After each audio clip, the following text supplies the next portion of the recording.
Welcome to the Deep Dive. Today, we're looking past the usual science fiction tropes because we've got our hands on something real, a real patent for instantaneous travel in space or even space-time. That's right. And if you're tuning in because you love getting straight to the core of complex stuff, figuring out how things work without wading through jargon, then yeah, you're in the right place. Absolutely. Our mission today is pretty clear. We want to unpack this traveling method patent, look at the ideas behind it, what it might imply, and just what the inventor is actually proposing here. Okay, let's get into it. The patent starts off by saying, look, this idea of zipping through space and time instantly, it's not totally out of the blue. No, not at all. Apparently, it's been kicked around in academic circles for a while, especially thinking about space-time, the way Einstein laid it out in special relativity. And that includes those big concepts we hear about space warp travel, like warp drives. The sci-fi staple. Exactly. And temporal travel. Time travel. Precisely. The patent kind of sets the stage, acknowledging this theoretical background, and then it jumps straight to the problem it wants to solve. How do we actually travel instantly in space and space-time? Right, the how. And the solution in Claim 1, well, it's a mouthful. It says it's a traveling method achieved by fitting a time axis, forming an event in a four-dimensional space in special relativity to a sine curve. It is dense, yeah. Let's break that down a bit. Please. So to get a handle on it, we need to touch on some physics basics the patent mentions. First off, special relativity. Einstein, 1916-ish, completely changed how we see time and space, merged them, really, into space-time. Right. And the patent also mentions general relativity. That's Einstein's theory of gravity, how space-time curves. It lists these relativity theories alongside quantum theory as, like, the foundations of modern physics. And it reminds us about the core principles of special relativity, too, doesn't it? Like, the laws of physics being the same for everyone moving steadily. In any inertial frame, yeah. And the big one, the speed of light in a vacuum is constant, always. For everyone. That's the mind bender. That constant light speed forces you to accept that time and space aren't fixed. They're bendy relative to how you're moving. Okay. Then it talks about coordinate systems, which are just maps for events in space-time. Essentially, yeah. Ways to pinpoint where and when something happens.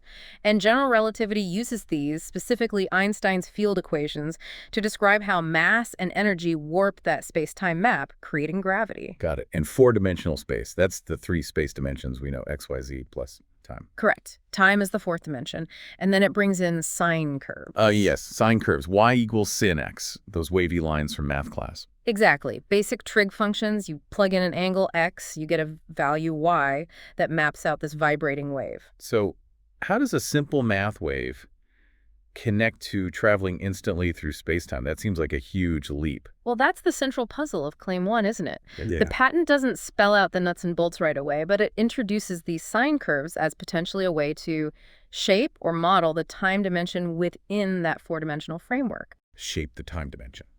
The idea seems to be that if you could somehow apply the sine curve pattern to the time aspect of an event, maybe you could skip over chunks of space-time, effectively travel instantly. It's very abstract, I know. Yeah, definitely abstract. But the core idea is fiddling with time itself using this mathematical wave pattern. That seems to be the gist of it, a specific manipulation of time using sine curves. Okay, intriguing.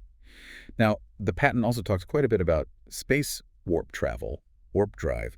We mentioned it's big in sci-fi, but it does have some basis in actual physics, right? Oh, absolutely. The patent even names Miguel Alcubierre, the Mexican physicist. Right, his 1994 paper. Exactly. He proposed a theoretical framework for warp drive, and Claim 3 in this patent directly says travel can happen via warp drive using distorted space-time. So how does the patent say this warp drive would work? What's the principle? The description lines up pretty well with Alcubierre's idea. You create this bubble of distorted space-time around your ship. A warp bubble. Right. And the idea is you cause space-time to expand rapidly behind the ship like a tiny big bang and contract sharply in front a tiny big crunch. Okay. This difference creates a kind of wave or flow that pushes the bubble along. The ship inside the bubble is carried faster than light relative to the space outside, but inside the bubble it's not actually breaking the local light speed limit. Space itself is doing the moving. Compressing in front, stretching behind, but the energy needed for that must be astronomical. Does the patent touch on the problems? It does. It acknowledges that while the idea fits within general relativity, the hurdles are immense. Alcubierre. Alcubierre's own calculations suggested you'd need, well, potentially more energy than exists in the observable universe, maybe 10 to the power of 10 times more. Wow. Okay, so a slight energy problem. Just a bit. And it's not just the amount. It often requires theoretical negative mass or negative energy, which we don't know if it exists or how to make it. The patent also mentions issues with the Minkowski metric, that's the math for flat spacetime. Warp drive needs intensely curved spacetime. So it moves away from the simpler math into really complex territory. Exactly. Manipulating spacetime geometry like that is, well, let's just say it's incredibly hard, theoretically and energetically. The patent acknowledges these massive practical difficulties. So, warp drive. Hmm. Cool idea, but seems firmly stuck in theory land for now.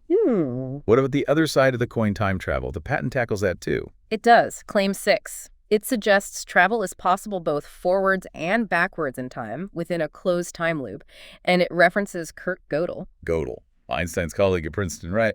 His ideas were pretty wild. Very much so. He used general relativity to show that if the whole universe was rotating in a certain way. The whole universe is rotating. Yeah, a theoretical model. But if Yeah. it were, space-time itself could get so twisted that it could create paths that loop back on themselves. Closed time-like curves. Like a road circling back. Kind of, but through time. You travel along one of these curves, and you could end up back in your own past. Again, the patent is clear. This is a theoretical possibility from the math of general relativity, not a blueprint for a machine. Okay.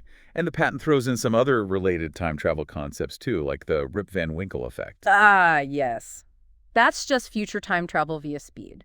Go close to the speed of light, time slows down for you relative to everyone else. That's special relativity's time dilation.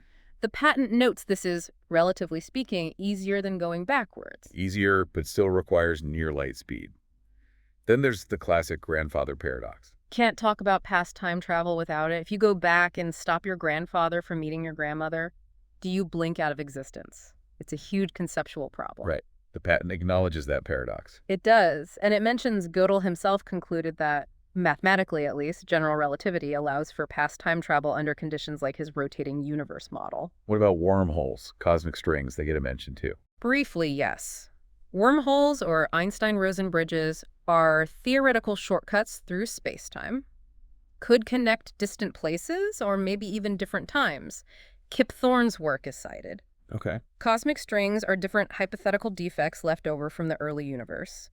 J.R. Gott suggested that interactions between these strings might create those closed time-like curves, potentially allowing future time travel. So many theoretical avenues seem to pop out of relativity.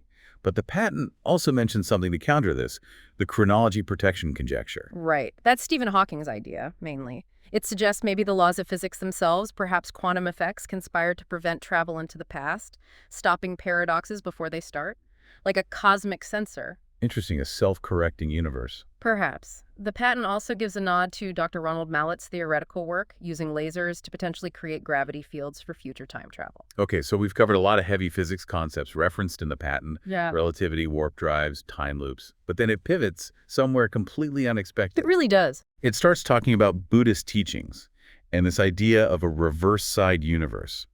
What's that about? Yeah, this is where the inventor introduces a really unique perspective. The patent proposes this theory.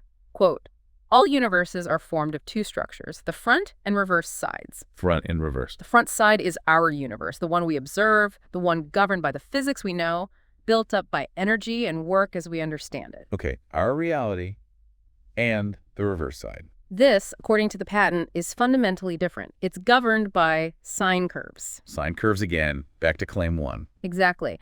The patent attributes the origin of this concept to the teachings of Lord Buddha. It describes this reverse side universe as existing beyond ordinary notions of freedom and time. Beyond freedom and time. That's the phrasing. And crucially, it suggests machine travel is possible there, offering huge benefits. It even hints that the usual restrictions on past time travel, like paradoxes, might not apply in this reverse side realm. Wow. So the inventor is linking the mathematical tool from claim 1, the sine curve, to a metaphysical concept from Buddhism. That seems to be the connection being drawn. It's presented as a universe filled with energy generated from sine curves, existing in 0 up to 4 dimensions where space and time are free, unconstrained.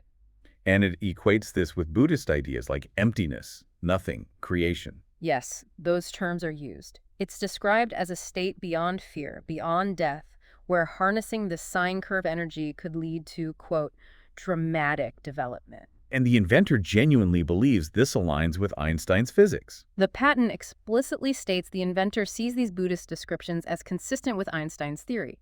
It presents it as a new insight, a theory gifted from Lord Buddha, potentially unlocking energy control via sine curves for humanity's benefit. That's quite a synthesis. Physics, mathematics, Buddhist philosophy, all converging on this idea of instantaneous travel via sine curves in a reverse-side universe. It's definitely a novel approach, trying to bridge scientific models with spiritual or philosophical concepts. Very unconventional for a patent.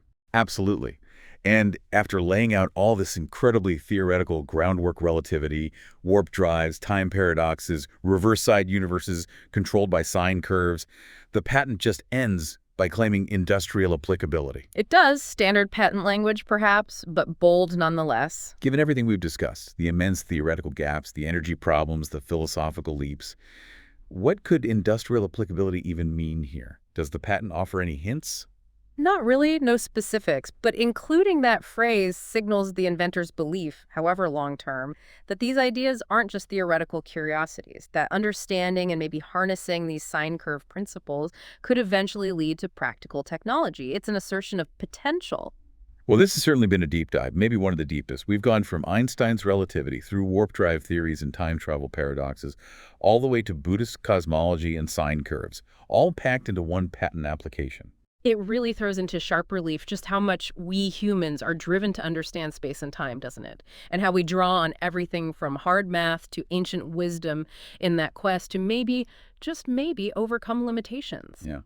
Even if warp drives and time machines remain science fiction for now, exploring these ideas, even in a patent, tells us something about that drive. Exactly. The ideas themselves, documented like this, offer a fascinating snapshot of that ongoing quest. So, thinking about everything we've unpacked, the hardcore physics, the theoretical loopholes, this unexpected blend with Buddhist thought, it leaves you wondering, right? What kind of fundamental shift in how we see the universe, maybe even consciousness, would actually be needed to make something like instantaneous travel possible? It's a question that touches science, philosophy, maybe even something more. Definitely something to chew on. Thanks for joining us on this deep dive.